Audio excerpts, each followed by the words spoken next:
America sells freedom like it's some kind of universal subscription. You have the freedom to shop, freedom to travel, freedom to enjoy your money without being questioned. Now, here's the part that is not included in the brochure. When you are a Black immigrant, racism has a way of showing up in the most normal and mundane moments: grocery store, warehouse pickup, airport line, then acting like you're the one who's being dramatic. So today I'm talking about how racism quietly hijacks the pursuit of happiness. It hijacks that through everyday shopping because the quickest way to learn how free that you are in America is to go shopping while Black, especially as a Black immigrant. So think about what shopping actually is. Because shopping is not just, you know, going and bringing back home. It isn't only grabbing an item off a shelf. Shopping, it's a whole experience. It's anticipation. It's the choice. It's enjoying the experience, picking the colors, comparing features, deciding on a best time for delivery, surprising your partner, feeling proud because you saved for something. You spent months saving for that one thing. And that's also part of the pursuit of happiness. And it's part of what people mean when they say land of the free. Now, here's the tension. That freedom, something simple like enjoying shopping at a store, it gets disrupted in ways that a lot of people don't even have to consider. They don't even have to consider, not once, not occasionally, but it's on repeat for other people. Let me make it very plain. There are people who get to move through the world and their default setting is innocent. Default setting is belonging. Default setting is, oh, I'm just a customer. But Black immigrants, they don't get that default because our default is, are you the help? That default can also be, where did you get the money? Or are you sure you belong here? Or are you sure you're in the right line? This is what I mean by racism is being sprinkled. It's sprinkling itself over normal life. It shows up in the very small moments, but the way that it shows up in those moments, it piles up. Because one moment, it feels very small. But when you have 30 moments, 30 small moments, it starts changing your nervous system.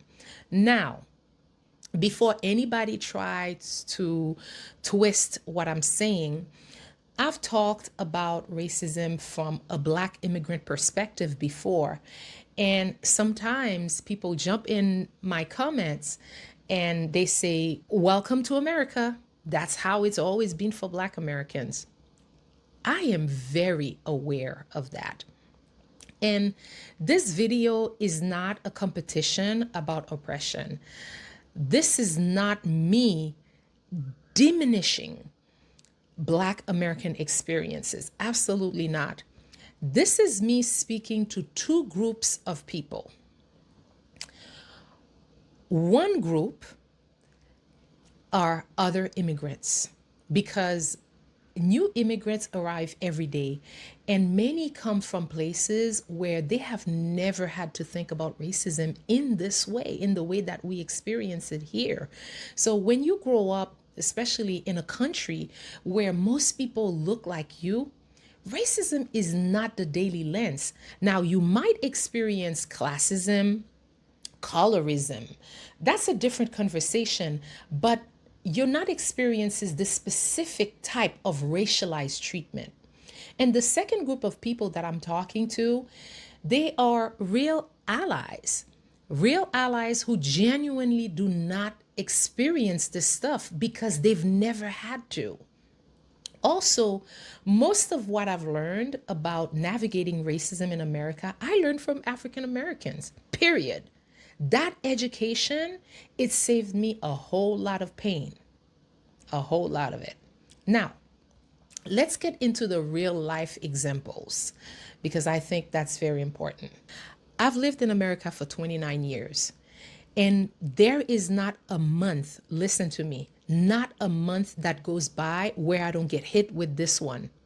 Do you work here? And it always happened when I'm dressed casually, sweatpants, hoodie, I'm running errands, picking up one thing from the grocery store, like casual day. And what makes this very wild is that usually the stores that I go to, the employees in these stores, they wear an obvious uniform, and some of them, they have name tag, they have a specific shirt that they wear, and sometimes they even wear a vest. I never look like the staff because I'm not wearing any name tag, no uniform, no clipboard, nothing. Still, someone walks up to me, usually a white person, and speaks to me like I'm there to serve them. Do you work here? Or they just start asking and saying, oh, I'm looking for XYZ. Can you go and check in the back to see if you have it in stock? Now, here's where the microaggression deepens. It's when I look at them, because yes, I have this stare, okay? My face is saying, do I look like I work here? But instead of an apology, there's justification. Oh, you look like you work here? I saw you holding a list because sometimes I go grocery shopping with a list. Or the other excuse or justification would be, I thought you were doing inventory. Okay. No apology, just explanation, because in their mind, the assumption isn't embarrassing. It's an assumption that makes sense to them. But here's the translation. The only reason that I could be here is to help. That's not a confusion. That's conditioning. Now let's talk about what these moments, what they do psychologically, because this is something that matters. It chips away at your ability to relax in public. It keeps you on alert all the time. And it reminds you that you can be doing the most normal thing and you're still assigned a lower role in someone else's story. Because it's not your story, it's their story. That's why I'm calling it a freedom issue. It is a freedom issue because some people, they get to get on their car, drive somewhere, and then shop. But some people, they have to shop and manage other people's assumptions. If you're a Black woman watching this, you already know what I mean. You know. And this is the same energy as walking into a place and you're being sized up before you even open your mouth. Now, here's the second experience. This one, it happened during COVID. We had moved into an apartment that didn't have a washer and dryer, so we were using laundromats.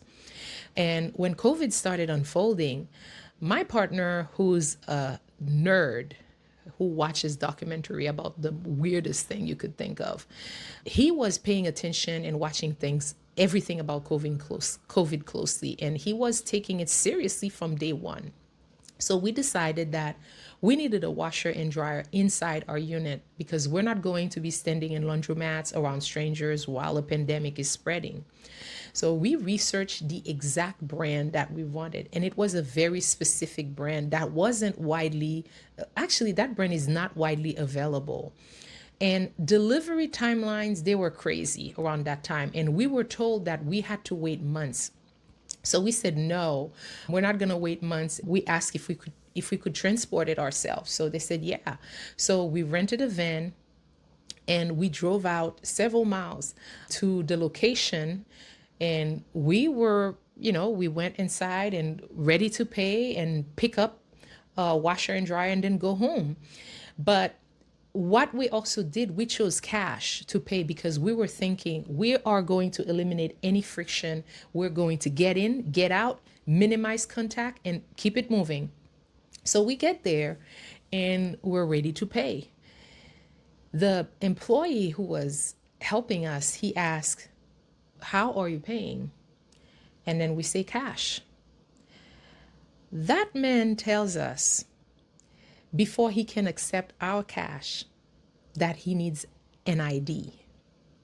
He needs to know what we do for a living. He needs to make sure that it's not questionable money. Let that sit for a second. We are trying to buy a washer and a dryer. We have the money. We are ready to pay. We're not even asking them to deliver it. We are picking it up. And now we're being interrogated. So we ask, is this your policy? Because there's nothing posted around your store, nothing in the store, no sign, no rules about that. And at that point, we say, you know what? Let's talk to someone who has the power to say yes, because we're not going to do this back and forth. So bring a manager. And the manager turns out to be an owner because it's a mom and pop business. It wasn't like those big retailer like Lowe's, a mom and pop business. And when we told the owner what happened, the owner was upset. He apologized profusely and he said, no, that is not our policy. We don't ask people for ID if they're paying cash. And the owner just took over and he handled the transaction immediately. So let me translate what happened. The store did not have a cash policy. That employee had a Black person with cash policy. That's what it was. Now, people might ask, well, Webley, why did you still buy it? Because, I would have walked out the store. Well, we did because we had to. Because that specific brand was already hard to find. And COVID delays, they were real. And if we didn't take it, we might wait 6 months. And we needed it in our unit. And if you remember, even laundromats were closed around that time. So we had to have it in our unit, period. But I want you to notice the bigger point. The bigger point is that even something as basic as paying cash, something that people call financial freedom, it gets turned into suspicion. So freedom for some people is cash is king, but freedom for others is cash is suspicious. It's that these moments, they keep happening, stacked on top of each other throughout your day, throughout your year, and throughout your life. Then when you name it, somebody who has never experienced it tells you you're overreacting. Their first response is never empathy. Their first response is cross-examination. What did you do? Are you sure? I need more context. Or that doesn't mean that the person was being racist. Meanwhile, you are living a reality that they do not have to live. Now, here's the takeaway. When America talks about freedom, it loves the big words, but freedom shows up in small moments. Freedom is being able to exist in public without being assigned a role that you did not choose. Freedom is shopping without being mistaken for the help, for the staff. Freedom is paying without being treated like you're a drug dealer or a suspect. Freedom is standing in the line that you paid for without someone trying to move you out of it. If you're a Black immigrant watching this, I want you to hear me clearly. You are not imagining it. You are not being too sensitive. You're not crazy for noticing these patterns, because what you're noticing is reality, is reality in America. So, I am going to end with this question for you. What's a moment that you experienced that made you realize, oh, I am not moving through the world the same way that other people are? If you are comfortable sharing one example, go ahead and share in the comment. And if you are not comfortable, just comment, I've been there, because I know that I am not alone. Either way, you're not alone too. And with that, my name is Webley. I am on this consistency journey to show up every day on YouTube for 100 days. And if this is your first time watching me, thank you. And remember to subscribe, because I will be here tomorrow for day 39.